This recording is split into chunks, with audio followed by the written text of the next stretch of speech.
Hello friends, welcome to my channel. আশা করছি তোমরা সবাই খুব ভালো আছো এবং তোমাদের সামনেই টেস্ট পরীক্ষা রয়েছে, সেজন্য তোমরা সবাই খুব ভালোভাবে মন দিয়ে পড়াশোনা করছো।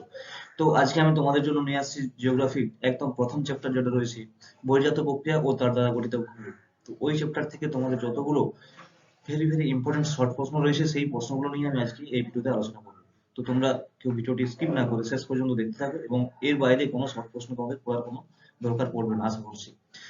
তো চলে আসা যাক প্রথমে। ফার্স্ট কোশ্চেন তোমাদের রয়েছে, পৃথিবীর উচ্চতম জলপ্রপাত হলো কি? এক নম্বর অপশন রয়েছে ভেনেজুয়েলার অ্যাঞ্জেল, 2 নম্বর আমেরিকা যুক্তরাষ্ট্রের নায়াগ্রা, 3 নম্বর রয়েছে ভারতের যোগ জলপ্রপাত, আফ্রিকার ভিক্টোরিয়া। তো ফ্রেন্ডস, এর অ্যান্সার হবে ভেনেজুয়েলার Angel. Next question, question number 2, পৃথিবীর দীর্ঘতম নদীর নাম কি? তাহলে পৃথিবীর দীর্ঘতম নদীর নাম কি? নীল নদ। অ্যান্সার আমার লেখা আছে নীল নদ। তাহলে আমাদের যদি এখানে একটা প্রশ্ন আসে যে আমাদের ভারতের দীর্ঘতম নদীর নাম কি, তখন কিন্তু বলবে গঙ্গা।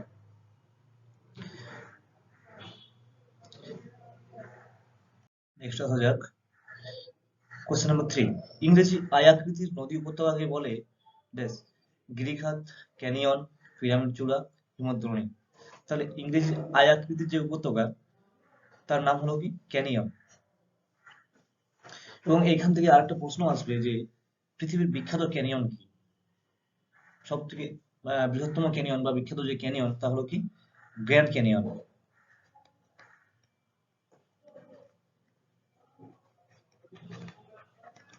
গ্র্যান্ড ক্যানিয়ন সেটা কোথায় লক্ষ্য করা যায়? কলোরাডো নদীতে। কলোরাডো নদীতে লক্ষ্য করা যায় গ্র্যান্ড ক্যানিয়ন। এরপর নেক্সট কোশ্চেন আছে, কোশ্চেন নাম্বার 4, পলিশঙ্কু বা পলল শঙ্কু গঠিত হয় নদীর কোন গতিতে?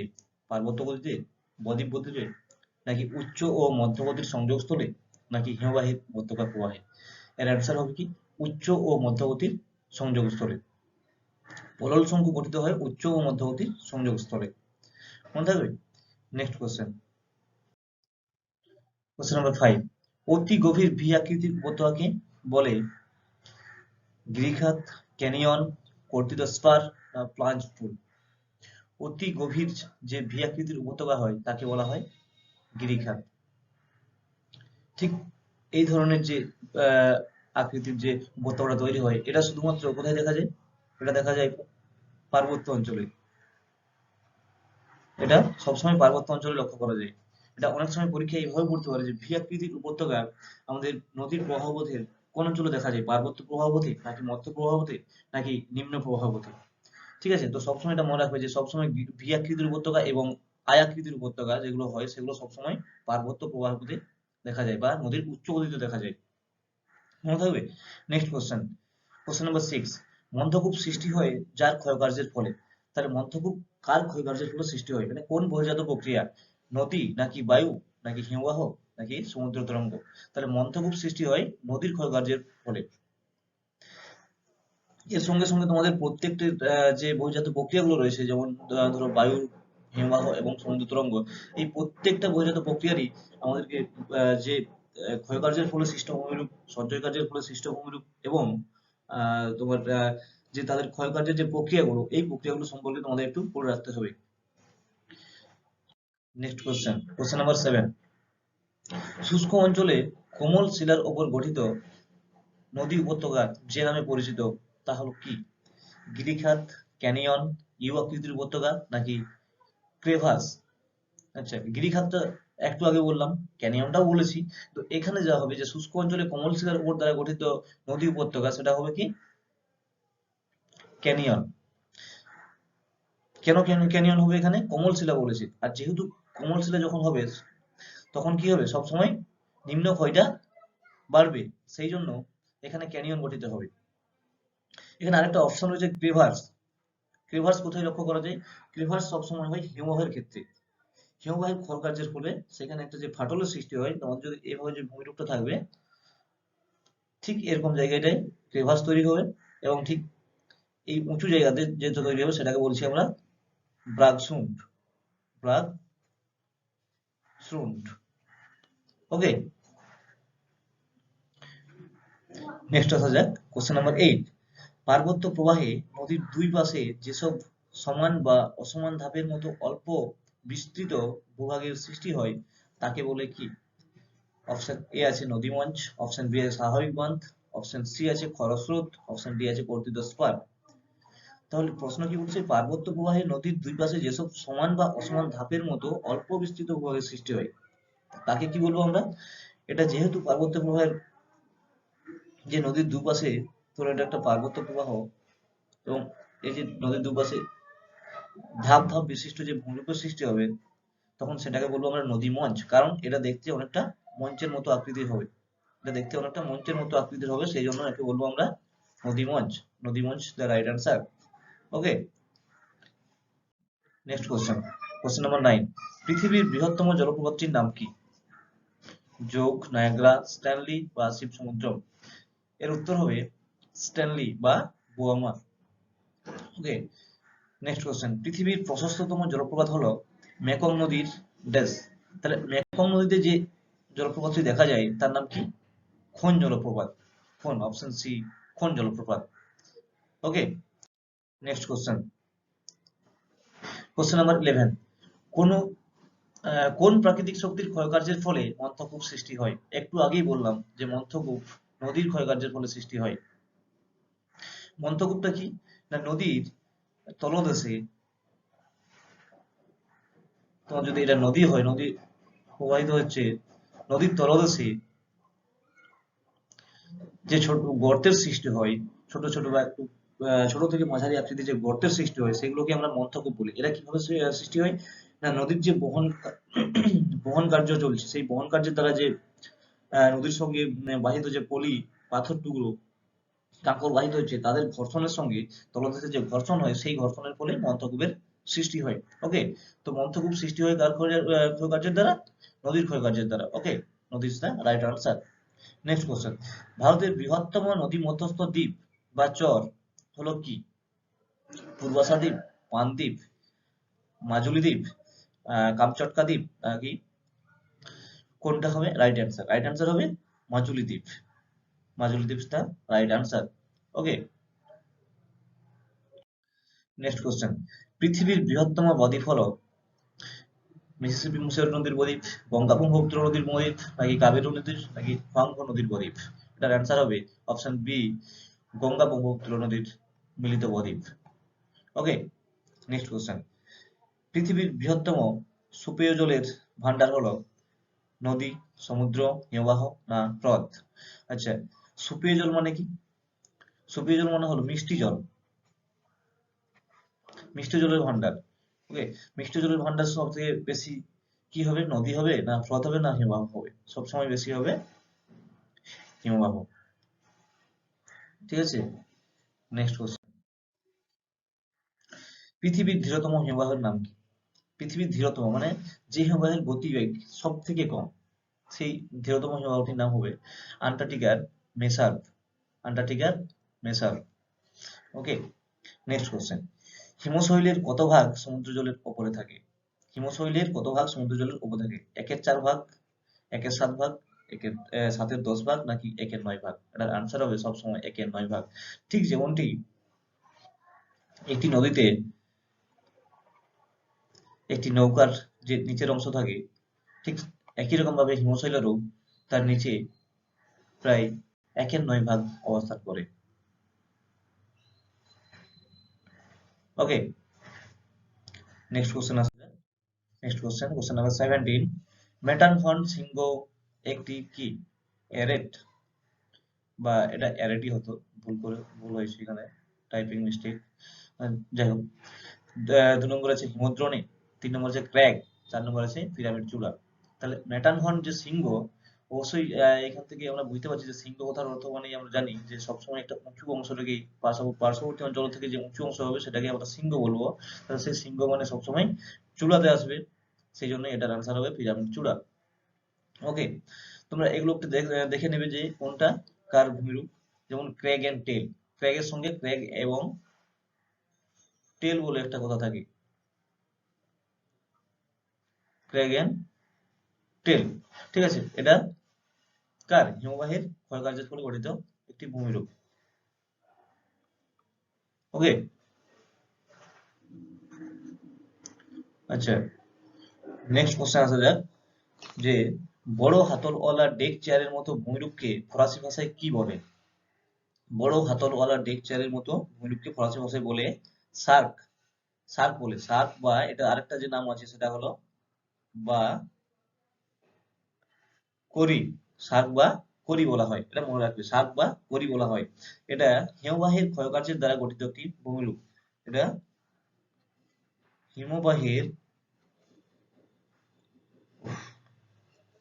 সরি,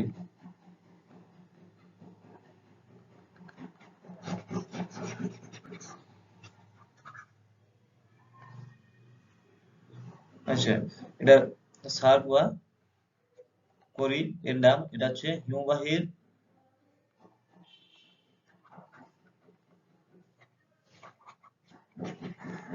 ক্ষয়কার্যের দ্বারা গঠিত একটি ভূমিরূপ হলো শার্ক বা করি। ওকে, আসা যাক নেক্সট কোশ্চেনে।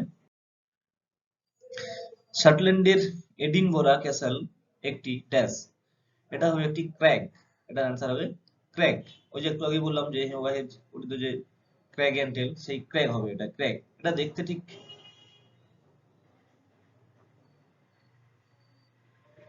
এই ধরনের ভূমিরূপটা হবে। এটাকে বলছি আমরা, এই যে চূড়াটা, এই চূড়াটাকে আমরা বলবো কি, এটার নাম হচ্ছে ক্র্যাগ। এবং এই যে অংশটা, এই লেজের মতো যে অংশটা রয়েছে তার নাম হচ্ছে টেল বা TAIL, টেল। টেল মানে লেজ। তাহলে ক্র্যাগ এন্ড টেল, এই ক্র্যাগ এন্ড টেল কোথায় লক্ষ্য করা যায়? হিমবাহের ক্ষয়কার্যের ফলে যে গঠিত যে ভূমিরূপগুলো হয় তার মধ্যে। ঠিক আছে, তো স্কটল্যান্ডের যে এডিনবরা নামক যে ক্যাসেলটা রয়েছে তা, সেটি হলো একটি কিসের উদাহরণ? ক্র্যাগের উদাহরণ। ওকে, নেক্সট কোশ্চেন।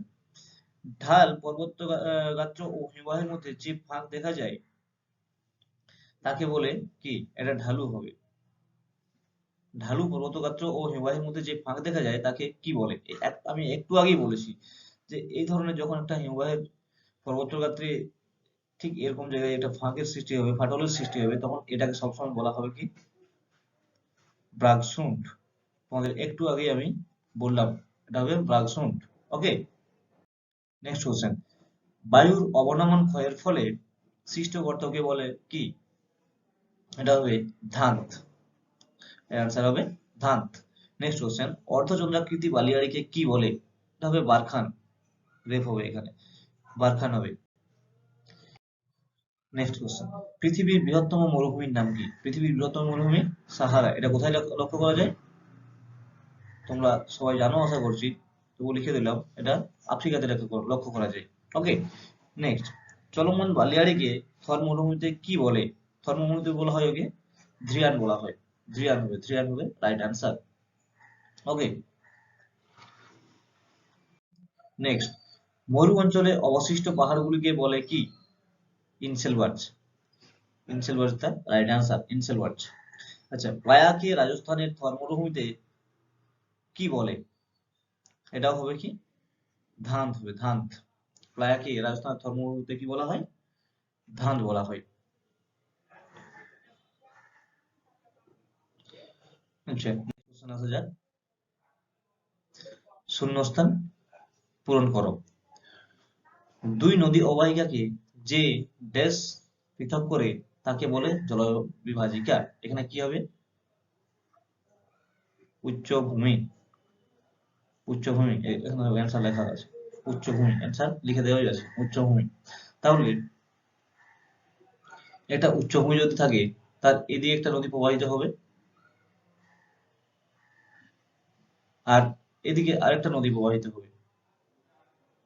ওকে, আর এই যে উচ্চভূমিটা রয়েছে সেটা কি হবে? এটা হবে জলবিভাজিকা। ওকে, নদী প্রবাহ পরিমাপের একক কি? এর একক হলো কিউসেক। এবং কিউমেকও হয়, কিউসেক বা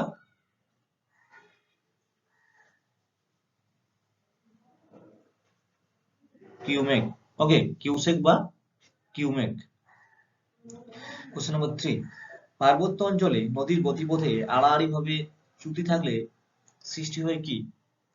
তাহলে পার্বত্য অঞ্চলে যদি নদীর গতিপথে আড়াআড়ি ভাবে চ্যুতি, চ্যুতি অর্থাৎ ফাটল, ফাটল যদি থাকে ফাটল যদি থাকে তাহলে কিসের সৃষ্টি হবে? জলপ্রপাতের সৃষ্টি হবে। ওকে, নেক্সট কোশ্চেন। পার্বত্য প্রবাহে নদীর গতিপথের সৃষ্টি হয় কি? পার্বত্য প্রবাহে নদীর গতিপথে কি সৃষ্টি হবে? ভূমিরূপ, গিরিখাত সৃষ্টি হবে। পার্বত্য অংশে নদীর যেটুকু অংশ অধিকার করে আছে তাকে কি বলে? পার্বত্য প্রবাহ বলছি আমরা। আচ্ছা, পার্বত্য অংশে নদীর নিম্নক্ষয় প্রধানত কোন প্রক্রিয়ায় ঘটছে? তাহলে পার্বত্য অংশে মানে নদীর পার্বত্য গতিতে নিম্নক্ষয় যে ঘটছে সেটাকে কোন প্রক্রিয়ায় ঘটছে? সেটা সবসময় হবে অবকর্ষ প্রক্রিয়া। ঠিক আছে, অবকর্ষ প্রক্রিয়া কাকে বলছি আমরা? না, নদীতে বাহিত যে পলি বালি নুড়ি কাকড়গুলো রয়েছে তার সঙ্গে নদীর নিম্ন অংশে তথা নদীর তলদেশের সঙ্গে যে ঘর্ষণের সৃষ্টি হয় তাকে আমরা বলি অবকর্ষ প্রক্রিয়া। সেটা সবসময় কোথায় কার্যকরী হয়? না, নদীর নিম্নক্ষয় যেখানে সব থেকে বেশি হবে, আর সেটা হলো কোন অংশে? পার্বত্য অংশে বা পার্বত্য অঞ্চলে। ওকে, মনে থাকবে তো? নেক্সট কোশ্চেন আছে, কোশ্চেন নাম্বার 7। তাহলে ভারতের ড্যাশ অঞ্চলে গিরিখাত দেখা যায়? ভারতের কোন অঞ্চলে গিরিখাত দেখা যায়? লাদাখ অঞ্চলে, লাদাখ, ভারতের উত্তরে একদম লাদাখ অঞ্চলে। আচ্ছা, নেক্সট কোশ্চেন আছে, জলপ্রপাতের ঢাল বেশি হলে তাকে ড্যাশ বলে? তাকে ক্যাটারেক্ট বলা হবে, ক্যাটারেক্ট, তাকে ক্যাটারেক্ট বলা হবে। জলপ্রপাতের ঢাল যখন অনেক বেশি হবে তখন তাকে ক্যাটারেক্ট বলা হবে। আবার আসছে প্রশ্নটা রিভিশন হয়ে গেছে যে পৃথিবীর দীর্ঘতম নদীর নাম কি? এটা নীল নদ হবে, আশা করছি সবাই জেনে গেছো আগে। নেক্সট কোশ্চেন, ড্যাশ নদী পৃথিবীর সর্বাধিক জল বহন করে? মানে সব থেকে বেশি যে জল বহন করে সেই নদী হলো আমাজন নদী। নিউমুর ঘোড়ামারা দ্বীপগুলির নিমজ্জনের প্রধান কারণ কি? তাহলে এই যে দুটো দ্বীপের নাম দেওয়া আছে, নিউমুর এবং ঘোড়ামারা, এই দ্বীপগুলির নিমজ্জন অর্থাৎ কি? না, এগুলো আস্তে আস্তে জলের তলায় চলে যাচ্ছে, সেটাকে আমরা নিমজ্জন বলছি। তার কারণ কি হবে? সমুদ্র জলের উত্থান হচ্ছে, মানে সমুদ্র জলের পরিমাণ বৃদ্ধি পাচ্ছে, উঠে আসছে। ঠিক আছে, নেক্সট প্রশ্ন, পুনর্জীবন লাভের ফলে নিকবিন্দুতে সৃষ্ট একটি জলপ্রপাত হলো কি? বা পুনর্জীবন লাভের ফলে যে নিকবিন্দুতে যে একটি জলপ্রপাত সৃষ্টি হয়েছে সেরকম একটা জলপ্রপাতের নাম কি? তার নাম হলো দশম, দশম। আচ্ছা, এরপর আছে যে নিক বিন্দু বা নিক পয়েন্ট কাকে বলে? ধরো একটা নদী প্রবাহিত হচ্ছে, ঠিক এখানে একটা নদীটা প্রায় শেষ হয়ে আসছে, ঠিক আবার নদীর যে ক্ষয় কার্য এই জায়গায় এসে শেষ হচ্ছে, আবার পুনরায় ঠিক এখান থেকে আবার ঘুরে ক্ষয় কার্য শুরু করছে এবং নদীটা বয়ে চলেছে। ঠিক এই যে পয়েন্টটা তৈরি হয়েছে, ওকে, এই পয়েন্টটা হবে কি? না, নিক পয়েন্ট। এটার নামই হচ্ছে নিক পয়েন্ট বা নিক বিন্দু। তাহলে এইখানে একটা জলপ্রপাতের সৃষ্টি হবে সাধারণভাবে, কারণ কি এখানে আগের ক্ষয়ের শেষ সীমা ছিল এবং ঘুরে নতুন ভাবে ক্ষয় করতে শুরু করেছে। তাহলে এই জায়গাটাতে যে জলপ্রপাতের সৃষ্টি হবে সেই জলপ্রপাতের একটা উদাহরণ হলো কি? দশম জলপ্রপাত। ওকে, তাহলে এটা তোমাদের ভালো করে দেখবে যে পরীক্ষায় অনেক সময় কি এই প্রশ্নটা আসতে পারে যে নিক বিন্দু বা নিক পয়েন্ট কাকে বলে বা কি জিনিস, সেটা মনে থাকবে। বুঝিয়ে দিলাম। নেক্সট প্রশ্ন, উত্তরাখণ্ড রাজ্যে বদ্রীনাথের নিকট ঋষিগঙ্গা উপত্যকা একটি দেশের উদাহরণ। এটা একটি ঝুলন্ত উপত্যকার উদাহরণ। ঝুলন্ত উপত্যকা আশা করছি তোমরা জানো, তবু এবার বলে দিচ্ছি আমি। ধরো একটা বড় হিমবাহ রয়েছে, সেই বড় হিমবাহে এদিকে যে তার হিমবাহ চালিত হচ্ছে এবং ঠিক এই দিক থেকে ছোট ছোট হিমবাহগুলো এসে মিলিত হচ্ছে, এই দিক থেকেও আসতে পারে। ছোট ছোট হিমবাহগুলো এসে যে মিলিত হচ্ছে, তাহলে এর যে বড় হিমবাহ তার গভীরতা একটু বেশি হবে। তাহলে এই ছোট হিমবাহগুলো যখন তার কাছে এসে মিলিত হচ্ছে তখন মনে হচ্ছে কি যেন এই হিমবাহগুলো এই বড় হিমবাহের সঙ্গে ঝুলন্ত অবস্থায় রয়েছে। ঠিক আছে, তো এর ফলে যে উপত্যকার সৃষ্টি হচ্ছে সেটাকে আমরা বলছি ঝুলন্ত উপত্যকা। ওকে, নেক্সট প্রশ্ন, রাজস্থানের থর মরুভূমির ড্যাশ হ্রদ একটি প্লায়া হ্রদ? তাহলে রাজস্থানের থর মরুভূমিতে যে হ্রদটি লক্ষ্য করা যায় বা যাকে আমরা প্লায়া হ্রদ বলছি সেটা হলো সম্বর হ্রদ। সম্বর, সম্বর হ্রদ। প্রশ্নটা এভাবেও করতে পারে যে সম্বর হ্রদ ভারতের কোন রাজ্যে দেখতে পাওয়া যায়? তাহলে কোথায় হবে? রাজস্থানে, বা রাজস্থানের মরুভূমির একটি হ্রদের নাম বলো, তখন কি আসবে? সম্বর হ্রদ। ওকে, নেক্সট প্রশ্ন, মরুভূমির শুষ্ক নদীখাতকে কি বলে? শুষ্ক নদীখাতকে ওয়াদি বলা হয়, ওয়াদি। নেক্সট, আচ্ছা, এরপর আসছে তোমাদের ট্রু অর ফলস। তোমাদের অনেক সময় প্রশ্ন থাকে এরকম যে 4টা বা 5টা করতে দেয় যে কোনটা ঠিক এবং কোনটা ভুল তার পাশে লেখো। তো সেই জন্য আমি প্রশ্নগুলো তোমাদের সেই ফরম্যাটে তৈরি করেছি। আচ্ছা, 1 নম্বর প্রশ্ন, পার্বত্য অঞ্চলের নদীর প্রধান কাজ হলো ক্ষয়। এটা কি হবে? ঠিক হবে। অবশ্যই পার্বত্য অঞ্চলে নদীর প্রধান কাজ ক্ষয়ই হয়, সেখানে কখনোই জমা হয় না বা বহন হয় না, সেখান থেকে ক্ষয় হয়ে চলে যায়। ঠিক আছে, সেখানে জমা হয় না কখনোই, অবক্ষেপণ হয় না। নেক্সট, হিমরেখার অপর নদীর কাজ শুরু হয়। হিমরেখার উপর নদীর কাজ শুরু হয়, এটা কি কোনো হয়? হয় না। হিমরেখা কোথায় লক্ষ্য করা যায়? নদীতে নিশ্চয়ই লক্ষ্য করা যায় না। ঠিক আছে, সেই জন্য এটা ফলস আছে, এটা ভুল হবে। আচ্ছা, মিসিসিপি নদীর বদ্বীপ অনেকটা পাখির পায়ের মতো দেখতে, এটা ঠিক হবে। পাখির পায়ের মতো দেখতে, কেন পাখির পায়ের মতো দেখতে? ধর নদীটা প্রবাহিত হয়ে আসছে, ঠিক এখানে যে বদ্বীপটা গঠিত হয়েছে ঠিক এইভাবে গঠিত হয়েছে, তাহলে এটা কি? একটা পাখির পায়ের মতো দেখতে আসছে, সেই জন্য মিসিসিপি নদীর যে বদ্বীপটা সেটাকে অনেকটা পাখির পায়ের মতো। ওকে, নেক্সট, সরস্বতী নদীতে গঠিত গারসপ্পা ভারতের উচ্চতম জলপ্রপাত। আচ্ছা, এই যে গারসপ্পা বা গারসপ্পা যাকে বলছি বা যোগ জলপ্রপাত, এরই অপর নাম হলো কি? যোগ জলপ্রপাত। তাহলে এটা হচ্ছে সরস্বতী নদীতে অবস্থান করছে না, এটা কোন নদীতে অবস্থান করছে? এটা হচ্ছে সরাবতী। সরাবতী, মনে রাখবে। এটা কোথায় অবস্থিত? কর্ণাটক। কর্ণাটকের সরাবতী নদীতে এই যোগ জলপ্রপাত বা গারসপ্পা জলপ্রপাতটি অবস্থান করছে। তাহলে এটা ভুল কোথায়? সরস্বতী নদী দিয়েছে, এটা কি হবে? সরাবতী নদী হবে। ওকে, নেক্সট প্রশ্ন, নদীর উচ্চগতিতে একটি বিশিষ্ট ভূমিরূপ হলো মধ্যকূপ। নদীর উচ্চগতিতে একটি বিশিষ্ট ভূমিরূপ হলো মধ্যকূপ। ঠিক আছে, অবঘর্ষ এবং ঘর্ষণে নদী খাতে গর্তের সৃষ্টি হয়। অবঘর্ষ এবং ঘর্ষণে, যে অবঘর্ষ প্রক্রিয়া বললাম এবং ঘর্ষণ প্রক্রিয়া হচ্ছে যখন নদীতে বাহিত যে পলি মাটি কাঁকড় থাকে, তারা নিজেরাই যখন নিজে একে অপরের সঙ্গে ঘর্ষিত হয় বা ঘর্ষণ লাগে, তখন সেটাকে আমরা ঘর্ষণ বলি। তাহলে এই ফলে গর্তের সৃষ্টি হয়, এটাও ঠিক আছে। অবঘর্ষের ফলে সৃষ্টি হয়। আচ্ছা, সমুদ্রতল হলো ক্ষয়ের শেষ সীমা। সমুদ্রতল হলো ক্ষয়ের শেষ সীমা, এটাও ঠিক আছে। কেননা ধরো এখানে যে সমুদ্র রয়েছে, এদিক থেকে যদি একটা নদী প্রবাহিত হয়ে আসে, ঠিক আছে, তাহলে এইখান পর্যন্তই ক্ষয়টা করতে পারবে। ধরো সমুদ্রের অংশটা এই দিকে রয়েছে, তাহলে এর বাইরে আর ক্ষয় করতে পারবে না। তাহলে এটাই হচ্ছে ক্ষয়ের কি? শেষ সীমা। তাহলে সমুদ্রতলই হলো ক্ষয়ের শেষ সীমা। আচ্ছা, গোদাবরীকে ভারতের আদর্শ নদী বলা হয়, এটা ফলস হবে। যে কলোরাডো নদীতে গ্র্যান্ড ক্যানিয়ন দেখা যায়, এটা ঠিক হবে, ট্রু। গিরিখাত ও ক্যানিয়নে নিম্নক্ষয়ের তুলনায় পার্শ্বক্ষয় বেশি হয়, এটা ভুল হবে। কারণ কি? গিরিখাত আর ক্যানিয়ন ভি এবং আয়াকৃতির যে হয় সেগুলো সবসময় নিম্নক্ষয় হয়, পার্শ্বক্ষয় হয় না সেখানে। ওকে, নেক্সট, নিম্ন গতিতে নদীর দুই পাশে স্বাভাবিক বাঁধ তৈরি হয়। ঠিক আছে, পৃথিবীতে গ্রিনহাউস গ্যাসের বৃদ্ধি মরুভূমির প্রসারণের কোনো কারণই নয়।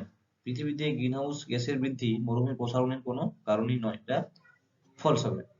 নেক্সট, গ্রেট গ্রিন ওয়াল হলো সাহারা মরুভূমির দক্ষিণ প্রান্তে ৭,০০০ কিমি দীর্ঘ ও ১৫ কিমি প্রশস্ত একটি গাছের প্রাচীর।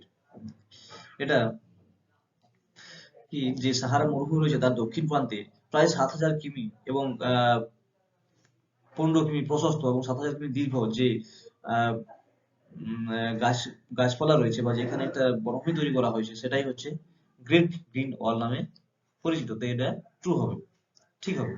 ওকে, নেক্সট হচ্ছে কি? উচ্চ গতিতে মধ্য গতিতে জলস্রোতের বেগ কমে যাওয়ায় মেন্ডারের সৃষ্টি হয়। ঠিক, এটাও ঠিক। আচ্ছা, মেন্ডার কি? মেন্ডার হলো যখন নদী উচ্চ গতি থেকে প্রবাহিত হয়ে মধ্য গতিতে আসছে, তখন আস্তে আস্তে স্রোত কমে যাচ্ছে এবং নদীটা বেঁকে বেঁকে প্রবাহিত হচ্ছে। তাহলে এই যে অংশটা, এই অংশটাকে আমরা বলছি যে মিয়েন্ডার। এই অংশটাকে বলছি মিয়েন্ডার। নদীর যে বাঁকযুক্ত যে অংশটা, সেটাকে আমি বলছি কি? মিয়েন্ডার। এটা কোথায় লক্ষ্য করা যায়? সবসময় মধ্যগতিতে লক্ষ্য করা যায়। ওকে,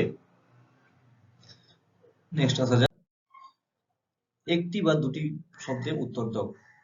আচ্ছা, তো এর আগে আমি বলি যে তোমরা যদি আমার চ্যানেলে নতুন এসে থাকো, তাহলে অবশ্যই চ্যানেলটিকে সাবস্ক্রাইব করে নিও।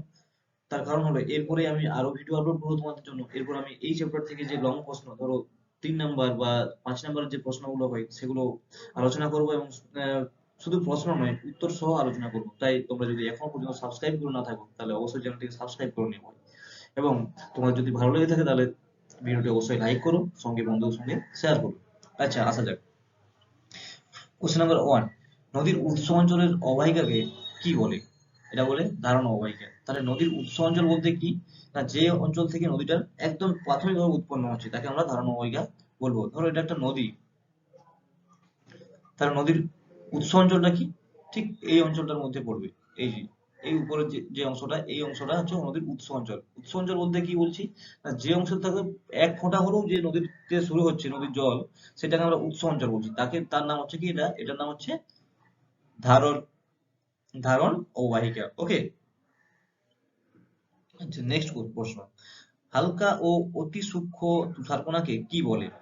এটা হবে নেভে বলে, তাকে নেভে বলে। ওকে, নেক্সট, নেভে জমাটবদ্ধ হয়ে বরফের মাঝামাঝি অবস্থার সৃষ্টি হলে তাকে কি বলে? তাকে বলা হবে ফিরিন।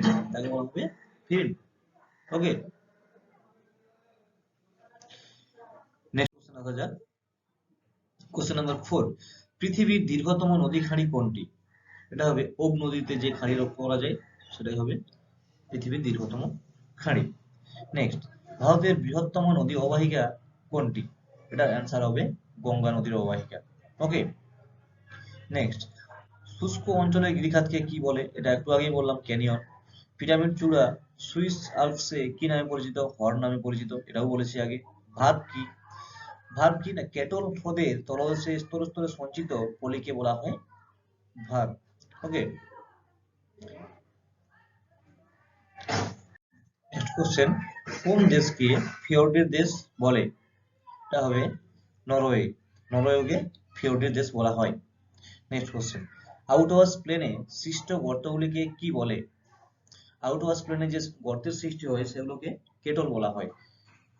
আগের প্রশ্নে যে বললাম না যে ভার্ব কাকে বলে, তাহলে এই কেটলের তলদেশে যে সঞ্চিত হয়, পলি সঞ্চিত হয়ে যে উঁচু ভূমিরূপের সৃষ্টি হয়, সেটাকে আমরা ভার্ব বলছি। এবং আউটওয়াশ প্লেনে যে গর্তের সৃষ্টি হচ্ছে, সেই গর্তটাকে আমরা বলছি কি, কেটল। ওকে, প্রথম কে কত খ্রিস্টাব্দে ইনসেলবার্স নামকরণ করেন? তার উত্তর কি হবে? ভূতত্ত্ববিদ পাসার্জ 1904 খ্রিস্টাব্দে এই ইনসেলবার্গ যে শব্দটির নামকরণ করেন, বা ইনসেলবার্গ যে ভূমিরূপটি তার নামকরণ করেন। নেক্সট কোশ্চেন,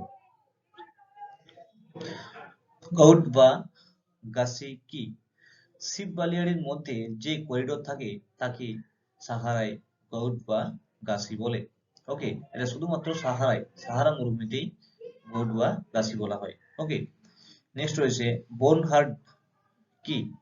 ইনসেলবার্গ আরও ক্ষয়প্রাপ্ত হয়ে গোলাকার মাথা বিশিষ্ট ঢিপিতে পরিণত হলে তাকে বলে বোনহার্ড। ওকে, নেক্সট প্রশ্ন, যে একটি শীতল মরুভূমির নাম কি? শীতল মরুভূমির নাম কি? গোবি মরুভূমি। নেক্সট কোশ্চেন, আচ্ছা এখান পর্যন্ত ছিল আজকের এই ভিডিওতে। তো বন্ধুরা, তোমরা যারা আমার এই চ্যানেলটি প্রথম দেখছো বা এই ভিডিওটি প্রথম দেখছো, তারা অবশ্যই চ্যানেলটিকে সাবস্ক্রাইব করে নিও। এবং ভিডিওটি ভালো লাগলে অবশ্যই লাইক করো। এবং তোমাদের আরো কিছু প্রশ্নের উত্তর জানার থাকলে, বা তোমরা যদি কোনো প্রশ্নের উত্তর না বুঝতে পারো, তাহলে সেটা অবশ্যই আমার কমেন্ট বক্সে কমেন্ট করে জানাও। এবং তোমাদের যদি আরো কোনো প্রশ্নের উত্তর জানতে চাও, সেই প্রশ্নটাও কমেন্ট বক্সে লিখতে পারো। ওকে, ধন্যবাদ। সবাই খুব ভালো থেকো এবং ভালোভাবে পড়াশোনা করো। ধন্যবাদ।